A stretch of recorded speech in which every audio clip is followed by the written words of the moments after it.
I'm waiting for a few more students to join, so let's wait for another 2 minutes.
So, is this screen whiteboard visible and my voice audible? Yes, ma'am. Yes, ma'am.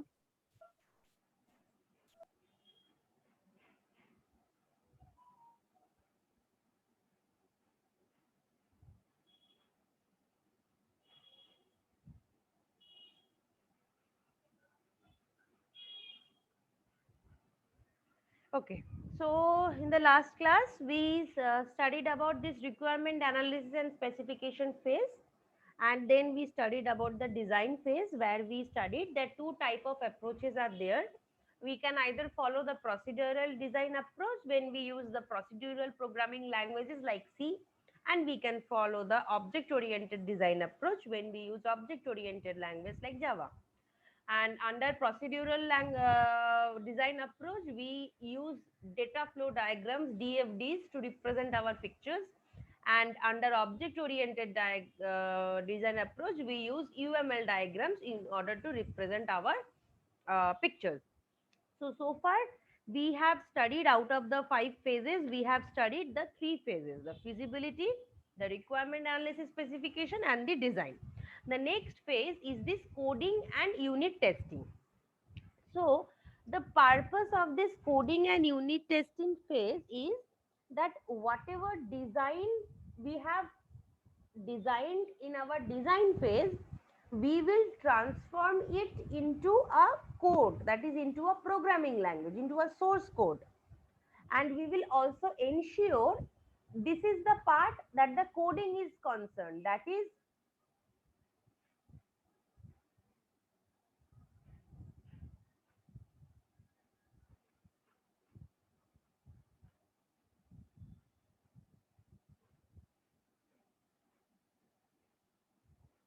the coding is related to, like, the design which we have got from the design phase.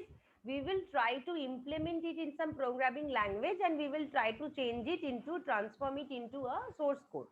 And what is this job of this unit testing? It will ensure that individually each function is working correctly.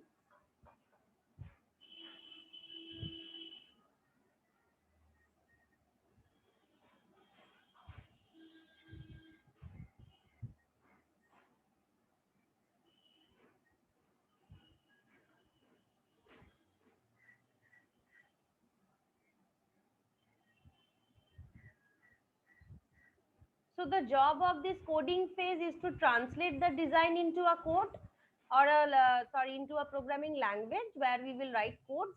And the job of this testing, unit testing, since it is unit, that is, each and every unit, each and every function that is described in our written in our program, they should work correctly. So unit testing's job is to ensure that individually each function is working correctly.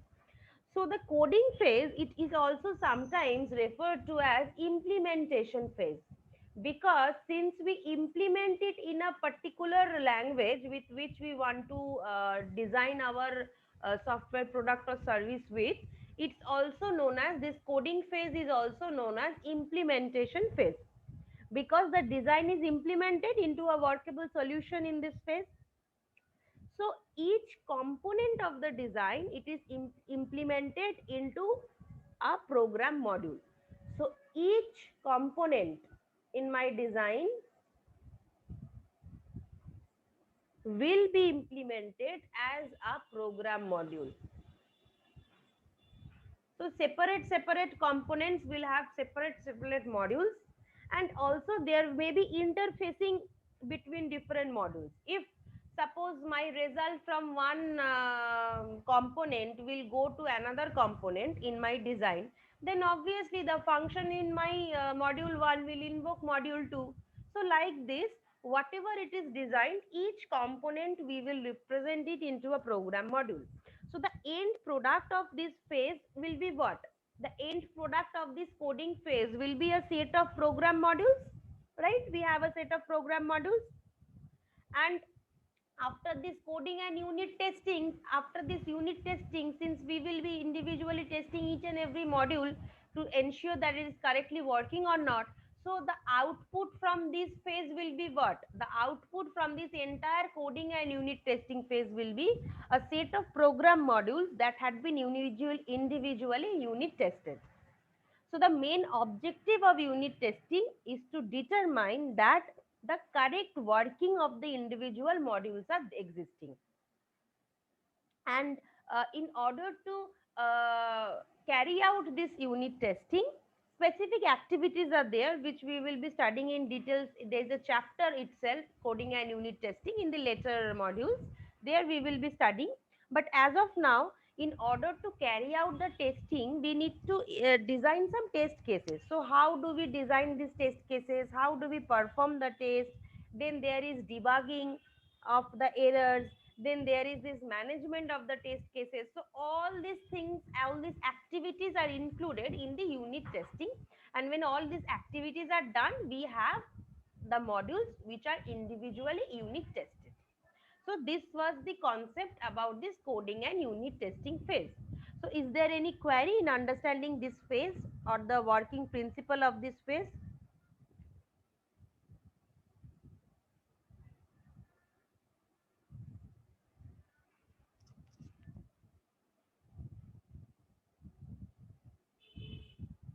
Okay, so I will move on to the next phase, which was the integration and system testing.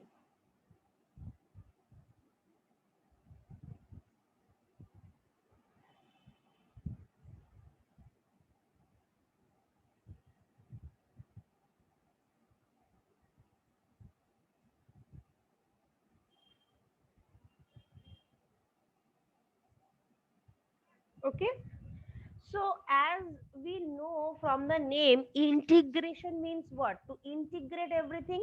1 minute, let me just take a screenshot.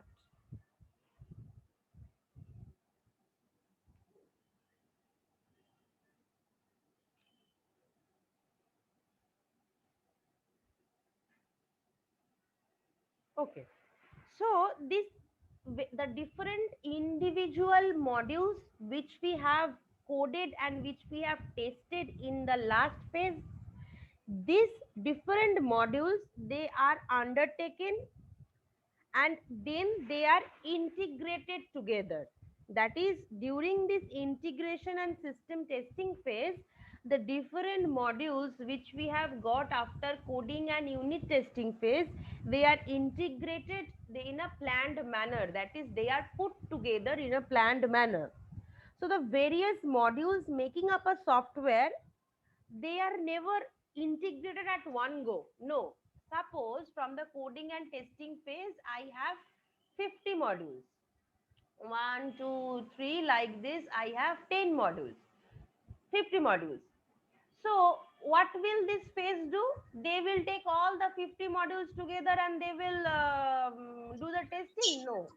The process is, depending on which module requires which module. Suppose module 1 requires module 3 and module 4.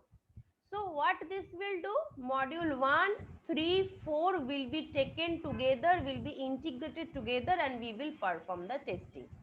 Suppose module 2 does not require any other module. So module 2 is separately taken. Then suppose module 6 requires module 2. So 2 and 6 will be together. So like this, integration is done. That is, different modules, they are put together according to a planned manner, and this integration process, it is normally carried out incrementally over a series of steps. So during each integration process, previously planned modules, they are added to the partially integrated system, and the result system is tested. What does this mean? That suppose from this first step I have 1 2 3 4, these are integrated together and tested. Then suppose in the next step I will integrate 5 6 7, but I will also include the result from this 1 2 3 4, and this, that again I will do this, again the result I will include, like this. So each and every time, just the previous step partially integrated system, they are also added up to the new integrated system, and again they are tested. So the resulted system is going on, integration testing is going on in this planned manner. So we will start from clubbing of few modules, we will test it, whatever that test and result is there, we will take it in next step, we will take few other modules, but we will also take the result from this previous step, and again with this we will test our new modules also. Again this result I will take to the next step. So serially, step by step, the partially integrated system, they are put together and they are going on tested. So this was about this integration testing concept. Now finally, suppose I have 50 number of modules and I have clubbed all that was necessary, integrated, and all the 50 modules are finally again tested with each other. In unit testing, what happens? This one is individually tested, two is individually tested, three is individually tested. Suppose the modules are individually tested and they are working fine, but it may happen that this one module 1 is doing a function call to module 3, but in that function call there is a error or something. When this 1 and 3 are linked, then some error is coming. So for that, integration testing is required, so that all the modules, they are integrated, and then are seen that whether this integration or interfacing is causing any error or not. If error is there, we have to fix it. So once this integration is process is over, that is all the 50 modules which require each other, all have integrated with each other and all the testing has been done. Then finally, after all the modules have been successfully integrated and tested, then the full working system is obtained.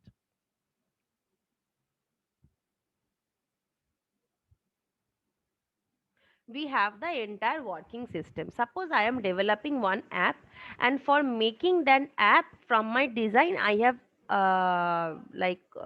knew that I had to make 50 different modules in order to implement this app. So 50 modules I will code, then 50 modules I will unit test, then 50 modules I will put together with each other also, and then we will perform integration testing. And after that, finally, when all the things is done, we have the full entire app with us, with all the individual modules, with integrated modules and so on. We perform this system testing. So system testing is always carried out at the last step on the full working system. Okay, so integration system is carried out, why it is used to,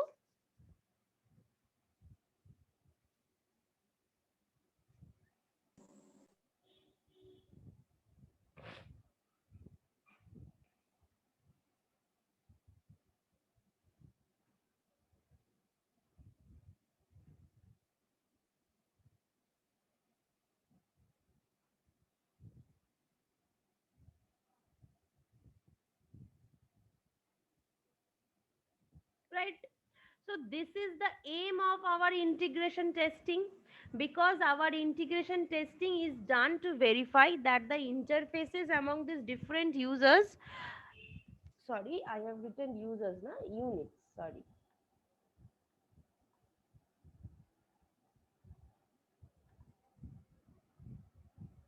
that is this interfaces between the different units, different modules, they are working satisfactory or not. And on the other hand, the aim of this system testing is to ensure what? System testing will ensure, 1 minute, let me erase and write. System testing will ensure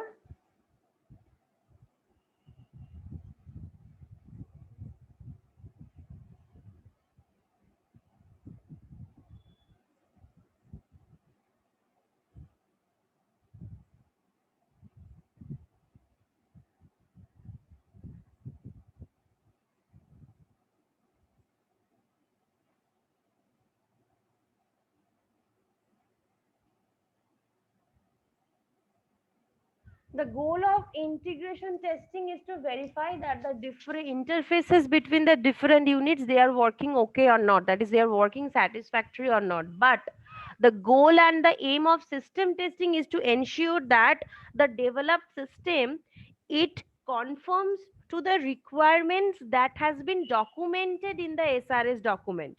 So when I am getting the entire system as a whole, then I will verify that after getting the system, I need to verify that what my system is producing or delivering, that is required by, or that is specified in my SRS document or not, whether a matching is there or not, that is what I am delivered, that is even required or not. Okay, so this, the system testing will ensure. Suppose after performing system testing, I am seeing that a lot of things are happening that are not specified in the SRS document, then my system is not good. I have not been able to deliver what I have promised to deliver. So this delivery thing, that is whether the system, they conforms to the requirements that are specified in the SRS document or not, this checking will be done for system testing part. So this was about this integration and system testing. So is this concept clear about this integration and system testing part? Is there any query in understanding what is integration testing and what is system testing?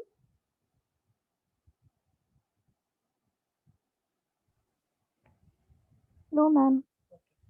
So when we talk about system testing, there are usually three different kinds of system testing.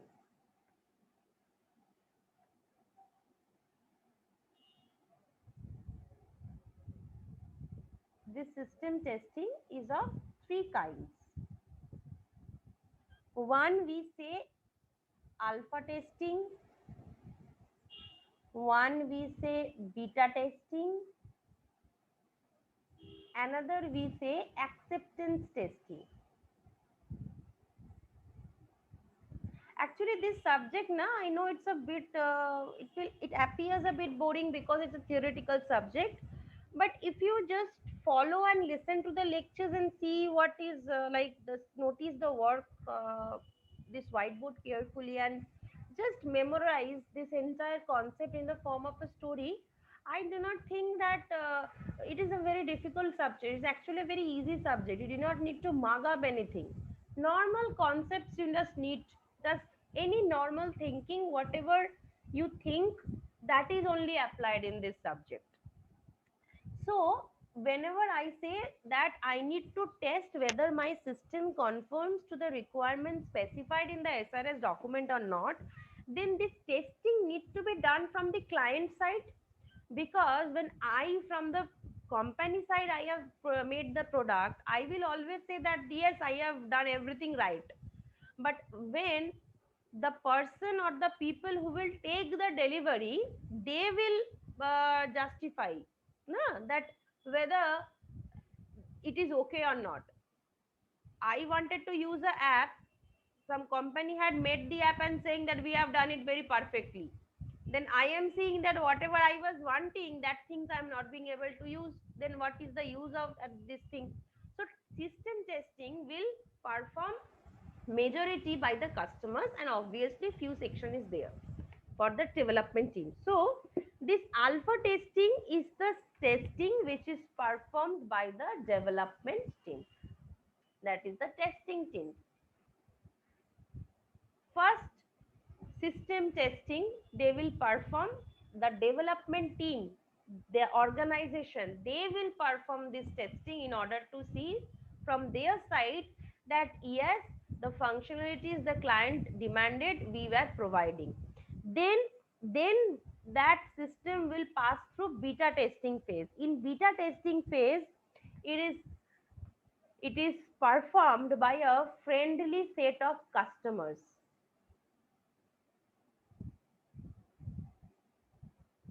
So in before launching this app to the market, entire market, what the company does, he consults with the client and he asks the client that you develop a team. In that team, some novice people will be there, that is some experts will also be there, and few people who are not experts, they will also be there. So from our side we have performed the alpha testing and we have seen that yes, the functionalities are matching. So first you confirm from your side also before launching this app that whether yes, the customers they are satisfied with not. So the client they will organize a group of customers, potential customers, and then they will give this system to be tested by them. That is known as beta testing. And what is acceptance testing? So after the software has been delivered, the customer will perform the system testing in order to decide that whether to accept the delivered product or to reject it. So that is known as about the acceptance testing. 1 minute, just 1 minute.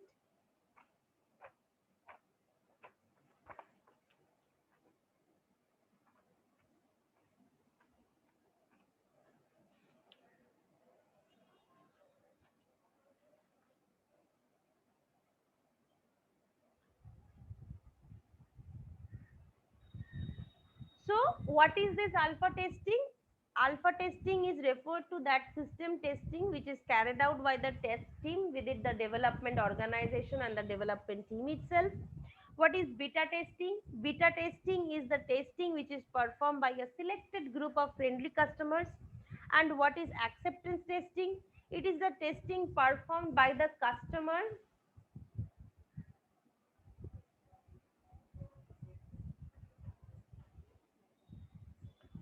to determine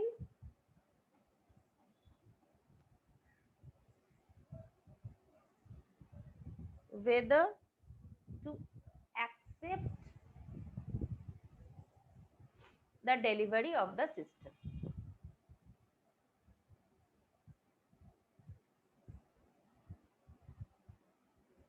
Okay. So once any system they have been passed through this alpha testing, beta testing, and acceptance testing, then they are launched to the market in order to be used or to order to be delivered. Okay. So alpha I am saying it is alpha testing, and this beta which I am saying it's beta testing. Okay. And this is acceptance testing. So this is the overall concept about the system testings which are performed. Anyone has any query in understanding?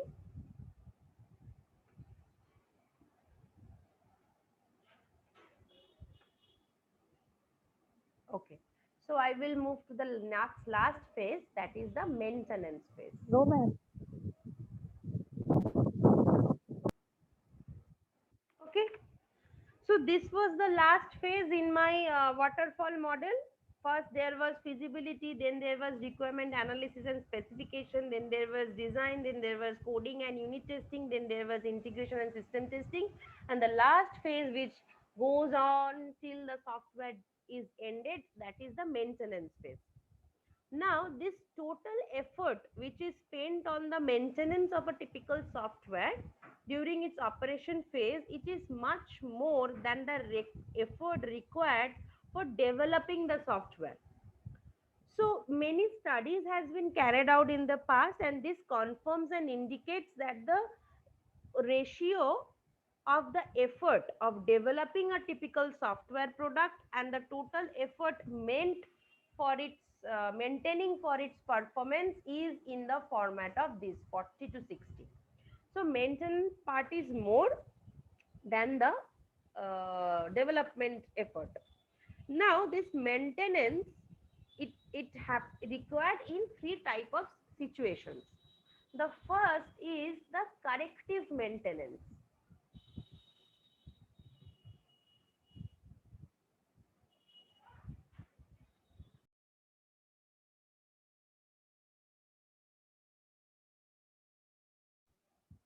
Sorry, my just Zoom got uh, restarted. Is everyone there?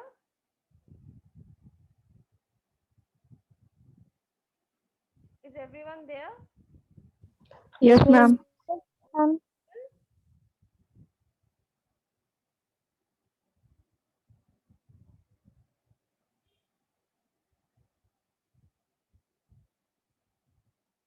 Okay. So the this board is visible, right? Yes, ma'am. So the first is the corrective maintenance. Now this type of maintenance, it is carried out in order to correct the errors that were not discovered during the product development phase. So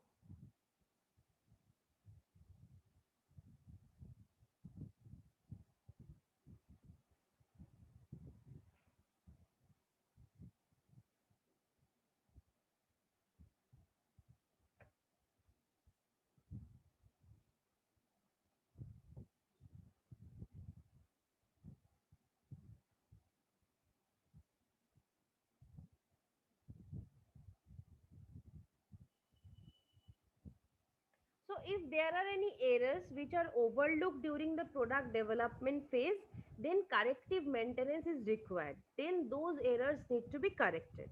Then another scenario is perfective maintenance. Perfective maintenance. Now, this maintenance is required in order to improve the performance of the system.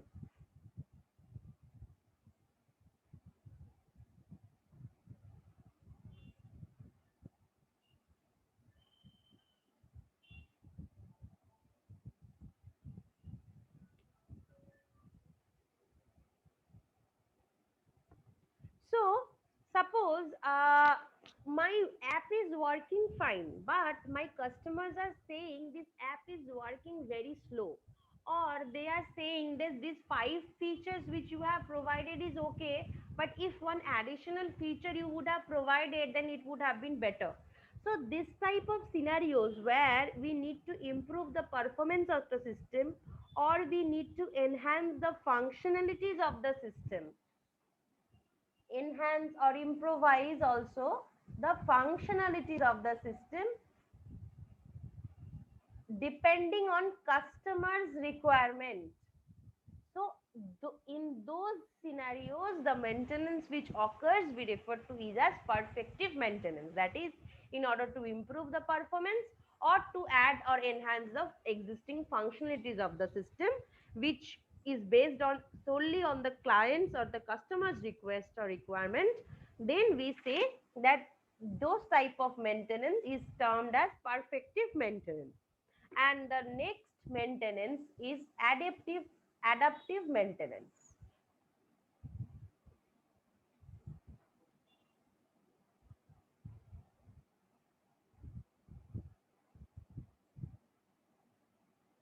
Okay, so this adaptive maintenance, it is, as you are seeing or understanding from the name adapt, some adaptation is done, and adaptation requires what? Different environments, right? So when it is required for porting the software to work in a new environment, suppose porting may be required to get the software to work on a new computer platform or with a new operating system. So when we need to port the software to work in a, sorry,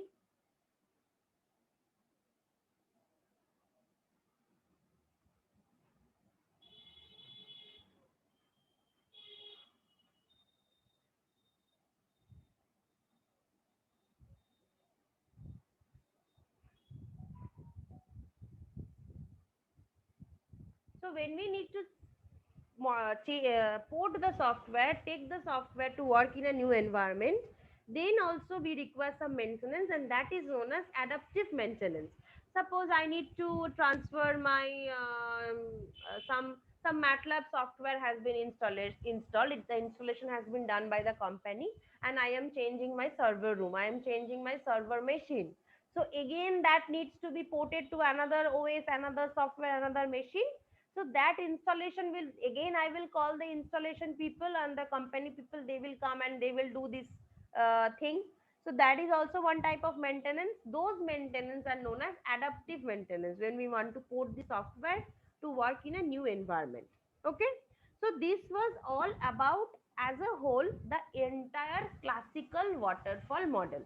That is all the 6 stages that are included in the classical waterfall model. The last stage is the maintenance stage, where three type of maintenance scenarios are there. One is corrective, in order to correct those errors which are not discovered during the product development phase. Second is perfective, in order to improve the performance of the already existing software or to enhance some functionalities, we do this thing. And the last maintenance is adaptive, that is in order to port the software to work in a new environment. That concept or that maintenance is known as perfective maintenance. So is there any query in understanding the topics which we have learned so far?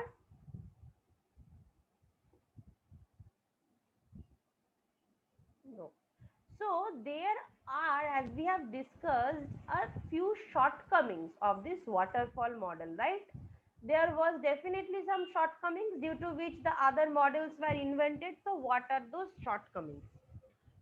Can anyone say that one shortcoming which I was saying about when I was first I was introducing this model to you people in the class, I was telling about the basic shortcoming of this waterfall model. Anyone? Can anyone remember?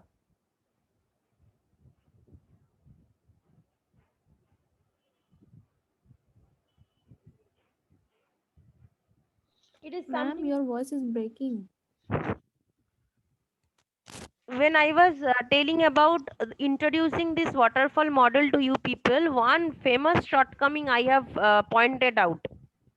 That is, it resembled a waterfall. What was the problem with the waterfall? What was that shortcoming? From one phase to another phase, this is the flow. Can anyone remember? Anyone? At least try.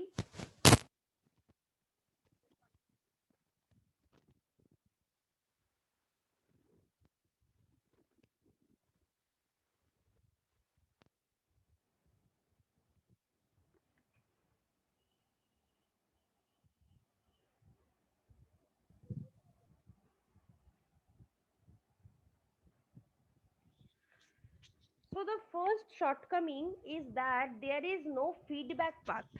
That is, this waterfall model, it resembles a waterfall. That is, in a waterfall, water flows from top to downward and it can never go back. So, like this, once a phase is complete, the activities are carried out in that phase. So, after this phase is complete, this is delivered to the next phase. But if suppose in doing this phase, I find out some mistake has been done in this phase, I cannot go back. No feedback paths are there. It is just a top to down approach. The water cannot go back. So it is known as classical waterfall model. That is, all the activities in one phase need to be flawless. So it will assume that all the activities in one phase is perfectly done. So it is transformed to the next phase. But practically, it is an unrealistic approach, because in reality, few errors will always be there in one phase, and but provision should be there that I should be able to correct going back to that phase again. But that provision of going back, feedback path is not there. It assumed that whatever has been done in this phase is perfect, then we have proceeded. Whatever is done in this phase is perfect, then we have proceeded. So it assumes that no error is ever committed by the developers during this all these life cycle phases: feasibility phase, design phase, requirement phase, coding phase. So no error has been occurred. And since no error has been occurred, no mechanism for error correction also is there. So this is a very wrong assumption. So fundamental, in idealistic manner, in practical development environments, they actually will commit a large number of errors in almost every activity, in every phase they carried out. So because every programmers, they are also human being, so this errors can be there. Sometimes they can be there can be wrong interpretation, sometimes there can be use of incorrect solution scheme, there can be some communication gap, there can be some like overlooking of some errors. They are programming from day and night, right? They can overlook errors. So this is a very wrong or very big shortcoming of this waterfall model. That is, it assumes that no error is ever committed in any of the phases, and whatever is done is phase 1 is flawless, it's error free, and it is transferred to phase 2, and there is no process of going back or feedback in order to change whatever I have done in this phase 1. The next shortcoming is that difficult to accommodate change requests.